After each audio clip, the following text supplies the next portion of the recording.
Hi students, welcome to Alphos e-learning chemistry classes for second year. The running chapter is organic chemistry and now we are in session number 30. In last sessions we discussed about the properties of alcohols, that is the properties due to OH bond cleavage, which are nothing but because of the acidic characters of the alcohols, and thereafter the properties due to the bond cleavage between carbon and oxygen. And these are nothing but the elimination reactions and different types of eliminations and the characteristic features, and where we can expect Sedgwick product, where we can expect Hoffman product. All these in general, up to our competitive examination we covered the properties. Clear? And now we have to continue the properties of alcohols, which are of somewhat very important properties of these alcohols. And just you remember, my dear students, these are nothing but oxidation reactions. As we know, from the beginning we are studying these organic compounds in the increasing order of their oxidation states, is it not? And now up to alcohols we are of having the oxidations from alkane to alcohol. And now when the alcohols are converted into alkyl halides, it is nothing but a substitution, because alkyl halides and alcohols are supposed to be equally oxidized. And when these alcohols are undergoing elimination, they are forming the compounds alkenes. Alkenes are less oxidized than alcohols, and thereby simply we can say that elimination reactions are dehydration reactions, as well as they are nothing but one type of reduction reaction. Clear? And now in this session we are going to cover the oxidation properties of these alcohols. Oxidation, and you remember, when we are oxidizing the alcohol, the products formed will always be more oxidized than alcohol. And if you recall the oxidation state based, that is oxidation based, after the alcohols the compounds that are present are nothing but carbonyl compounds. As we know, carbonyl compounds are of two kinds. One is aldehyde and the other one is ketone. And when compared to these carbonyl compounds, and still more oxidized forms are nothing but carboxylic acids. These are still oxidized. And just you remember, dear students, still oxidation is possible in carboxylic acids. Ultimately it is nothing but forming CO2. CO2 is the highest oxidized form of carbon. Until that we can oxidize the compounds, and CO2, as we know, they are formed in combustion reactions. That means when any organic compound is combusted, it is directly reaching to the final oxidation state, that is nothing but CO2 form. Clear? And now when this oxidation, alcohols are undergoing oxidation, the oxidation products may be, just now as we know, they may be carbonyl compounds. They may be carbonyl compounds. And next they may be carboxylic acids. Carboxylic acids, as we know, both these two are more oxidized than this alcohol. Clear? And now we have to guess whether it is the alcohol is undergoing oxidation up to carbonyl compound or carboxylic acid. How to get it? Just you remember, that depends on the strength of oxidizing agent. Just you remember, if oxidizing agent is sufficiently strong, then it will lead to formation of carboxylic acid, and in case if it is moderately strong, then it leads to formation of carbonyl compounds only. And here, for your convenience sake, let me give these oxidizing agents, that is nothing but the types of oxidizing agents, and each one, just after considering these oxidizing agents, we will go for the different types of products formed depending on the oxidizing agent as well as the substrate. And sometimes we can discuss which reagent is suitable for creating a particular product as the major product. All these are nothing but they are attracting the competitive mode of our competitive paper setter minds. So what type of concepts will be attracting towards this, or which are dragging these concepts, to competitive examination. All these we have to discuss, and thereby slow and steady let us win the race. Clear? And this is types of oxidizing agents. One is mild oxidizing agent. Actually it is not mild, it is moderate oxidizing agents, we can say. And these moderate oxidizing agents, best example is nothing but CrO3 in anhydrous condition. CrO3 in anhydride condition. And second one, it is PCC, pyridium chlorochromate. Pyridium chlorochromate, and its structure is like this. Just you remember, it is pyridium, and to this pyridium chlorochromate is present like this. This is PCC, and one more reagent is there, that is CrO3 with 2 moles of pyridium, and CH2Cl2. It is nothing but Collins reagent.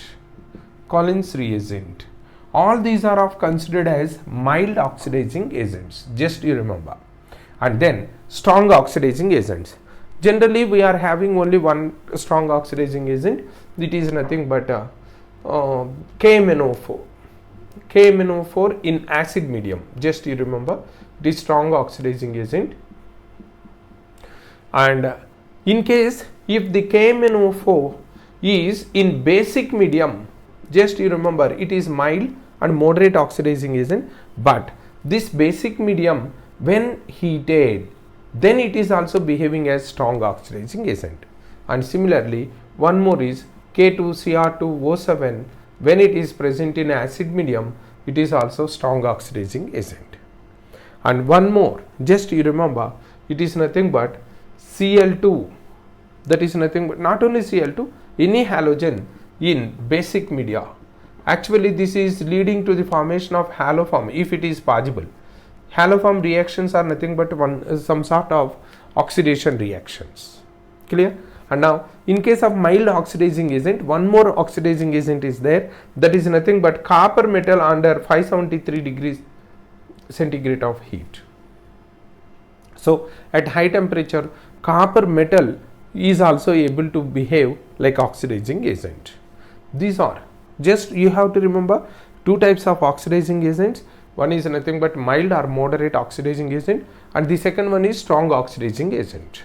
And now the result, just you can easily guess, when it is mild oxidizing agent, depending on the substrate, it may be of leading to the formation of carbonyl compound. No doubt at all. Mild oxidizing agent can oxidize the alcohols only up to carbonyl compounds. But you remember, sometimes they are unable to oxidize the alcohols also. Okay, in due course when we are discussing, I will explain that one also. You need not worry about that. But all the alcohols are not going oxidation with mild oxidizing agent. Clear? And next one, with strong oxidizing agents. With strong oxidizing agents, the alcohols will be oxidized up to carboxylic acids. Up to carboxylic acids, that too depending on, again it is depending on the nature of the alcohol. Clear? And here and there some alcohols are not ready, they are not interested to go for oxidation with these oxidizing agents. And what type of alcohols are not interested and why they are not interested, we have to discuss all these things. Okay, just in this board what you have to learn is oxidizing agents, two types: mild oxidizing agents or moderate oxidizing agent. They are like this: PCC or chromic oxide in anhydride condition, Collins reagent, nothing but CrO3, 2 moles of pyridine, and CH2Cl2. This is PCC, pyridium chlorochromate. These are mild or moderate oxidizing agent, and one more is nothing but copper metal at high temperature. And these are the strong oxidizing agents. Clear? Now let us go to what happened when a mild oxidizing agent is attacking on alcohols. And just imagine the alcohol's oxidation involves two types of bond cleavages, that is bond breakings. two types, not only one kind. Just let me give that one. It is, say for example, if it is the alcohol like this, when it is treated with any oxidizing agent, that is moderate oxidizing agent, then here the bond between carbon and hydrogen breaks and the bond between oxygen and hydrogen will break. This bond will come to this, where it is of giving carbonyl compound like this by releasing hydrogen. So this reaction, it is not elimination, just you remember, alpha beta elimination leads to the formation of alkyl. It is what we in previous session what we discussed. Here this is also elimination, but that elimination, both the eliminating groups are not from the carbon, it is from one oxygen from one carbon. This reaction, that is eliminating group is hydrogen, thereby it is dehydrogenation. Previously it is dehydration. Are you following the difference? Dehydration is elimination of water, that is from alpha carbon OH group will eliminate, and from beta carbon hydrogen will go out. That is elimination of water and it is known as dehydration. But here it is dehydrogenation, only hydrogen is going out. Clear? And now in this case, primary alcohols, that is like this, when the OH is present on side chain with mild oxidizing agent, will convert into aldehyde like this. Hydrogen goes out. And whereas secondary alcohols, secondary alcohol means which are of OH group is present on secondary carbon. Here when it is treated with mild oxidizing agent, it is a forming ketone. Just you observe, this is the ketone. Simply for your understanding purpose, let me write in the same manner. It is CH3 and here that O. And now in case of tertiary alcohols, just you observe, there is no that hydrogen on alpha carbon, and thereby in general with mild oxidizing agent it is not going for dehydrogenation. That means it is not oxidized. Clear? But you remember, sometimes when it is strongly heated with copper at 573 Kelvin or degree centigrade, it is 573 degrees centigrade, it is a forming dehydrated product like this. That is, tertiary alcohol heating with copper is dehydration, whereas this mild oxidizing agent here may be copper metal in heat. Then these two are dehydrogenations. Just you observe the difference. In dehydrogenation, the product formed from alcohol is aldehyde and the product formed from secondary alcohol is nothing but ketone. And whereas in case of tertiary alcohol, it is not undergoing for oxidation through dehydrogenation. Instead of that, it is undergoing dehydration. That is, water is going out. That too under strong drastic condition. When it is the vapors of the tertiary butyl alcohol are passed through copper metal, this is happening. Are you following? That is about the mild oxidizing agents and their effects. And now in a sequence, if we are using strong oxidizing agents, that strong oxidizing agents are useful in finding the nature, that is the degree of alcohol also, because by treating with strong oxidizing agents we are getting different products depending on the degree of the alcohol. For example, here let me give 1 degree alcohol. Best known example is nothing but CH3 CH2OH. And 2 degree alcohol, let me give the best known example is nothing but CH3 CHOH CH3. 3 degree alcohol, which is tertiary butyl alcohol. Well known examples. Let us consider well known examples. We need not go for further. And now when these different types of alcohols are treated with strong oxidizing agents Already the list is given. Strong oxidizing agents are nothing but KMnO4 in acid medium or KMnO4 in basic medium under heat. Just you remember, when heated, then only it can behave as strong oxidizing agent. Clear? And now when it is treated with this, in first step it is forming aldehyde. Just you can observe, it is primary alcohol on first step form aldehyde with same number of carbons. Just you observe, number of carbons, and on further oxidation, that is when it is further undergoing oxidation, because the used oxidizing agent is strong oxidizing agent, it is now converted to acid like this. Just now you can observe this acid is also having the same number of carbons. That means here we can say that these are primary alcohols on strong heating or on treating with strong oxidizing agent will undergo oxidation, forming first aldehydes with same number of carbons and then acids. These are also with the same number of carbon. Both aldehydes and ketones, both these two are formed with the same number of carbons. Clear? And now let us consider the secondary alcohols. In case of secondary alcohol, what happened?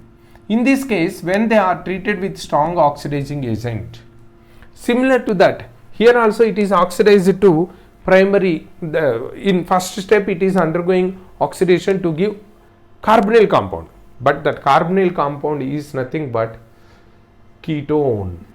Here you observe, this alcohol is having 3 carbons and the ketone is also having 3 carbons. That means secondary alcohols on oxidation with strong oxidizing agent form ketone with same number of carbons,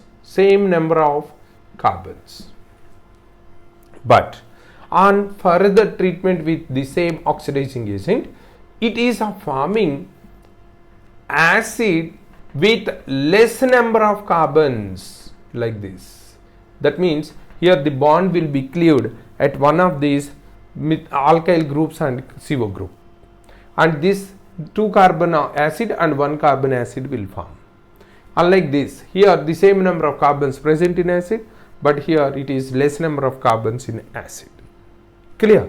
And now in case of tertiary alcohols, actually they are not under oxidation in general under normal condition, but with strong oxidizing agent, when they heat it, first of all they are giving elimination product, that is dehydration product, that is nothing but alkene, but this alkene is having the same number of carbons. Just you observe, 1 2 3 4, 1 2 3 4, and then with the strong oxidizing agent this will undergo oxidation, forming, just you observe, forming carbonyl compounds that are having less number of carbons like this. Here you observe the bond cleaves here, and this double bond, one is nothing but acetone, the other one is formic acid, formaldehyde.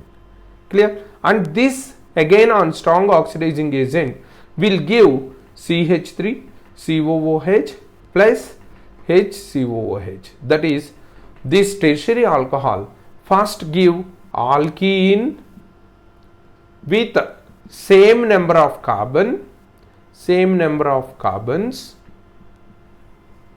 and then it gives ketones and aldehydes. That is nothing but simply we can say that carbonyl compound with less number of carbons,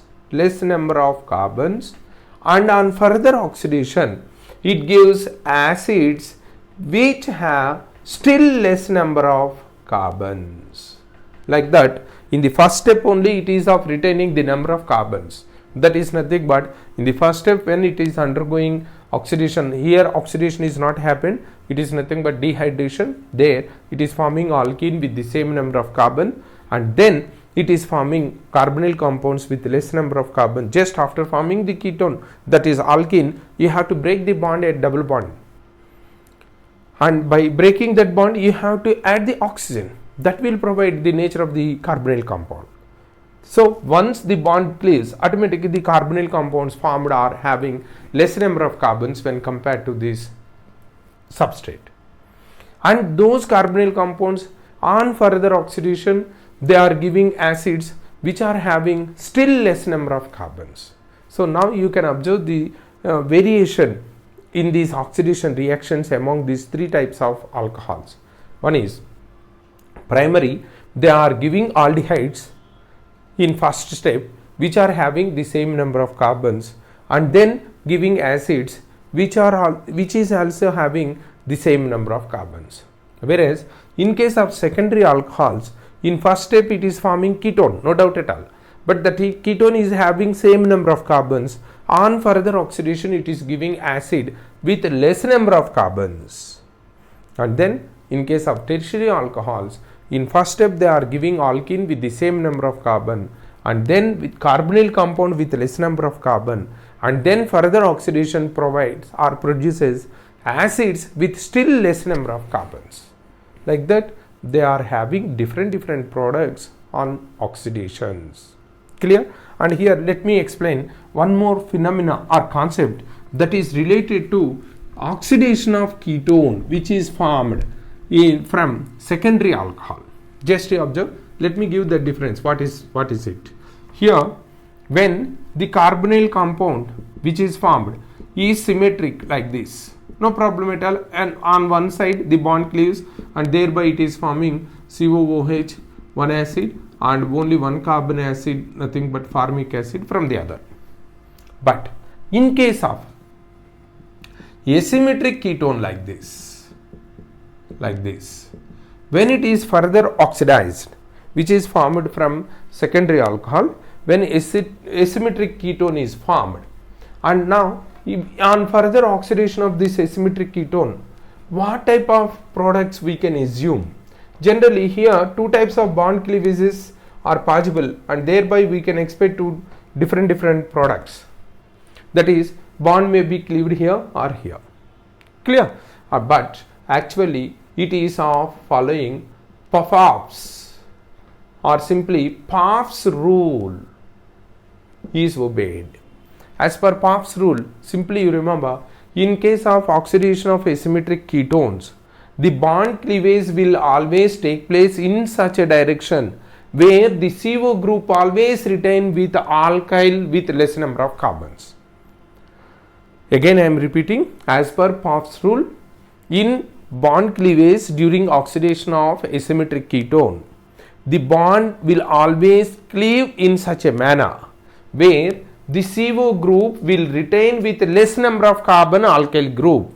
Here it is ethyl group, it is methyl group, which is having less number of carbons, methyl. So CO will retain with this one. That means the bond cleaves here, and thereby 1 2 1 2. 2 moles of acetic acid will form in this oxidation. So as per Pfaff's rule, we can easily imagine the bond cleavage and during the oxidation of asymmetric ketone. Just you remember, as per Pfaff's rule, the reaction is nothing but the cleavage is taking place in such a manner, just you remember, in such a manner where the CO group of the ketone, this one, will retain with the less number carbon alkyl group. So it will always retain with this. And just you remember, in case if it is like this, CH3 CH2 C double bond O, CH2 CH2 CH3, now the bond will cleave in this direction because the CO should retain with less number of carbon alkyl group. Here 3 carbons, but here only 2 carbon alkyl. That's why CO this will retain with this one, and 2 moles of propionic acid will form. Like that, in oxidation, just you have to imagine what type of product we can expect. That depends on the oxidizing power of the oxidizing agent. And next one, the product, whether it is of retaining the same number of carbons or not. In case of primary alcohols it retains, but in case of secondary alcohols it fails. So in such a manner, when the oxidation takes place, these oxidation reactions can be used to distinguish primary, secondary and tertiary alcohols. Clear? Okay, in coming session we will by having a brief on these oxidations, we will go for the preparation and properties of phenols. Okay, thank you.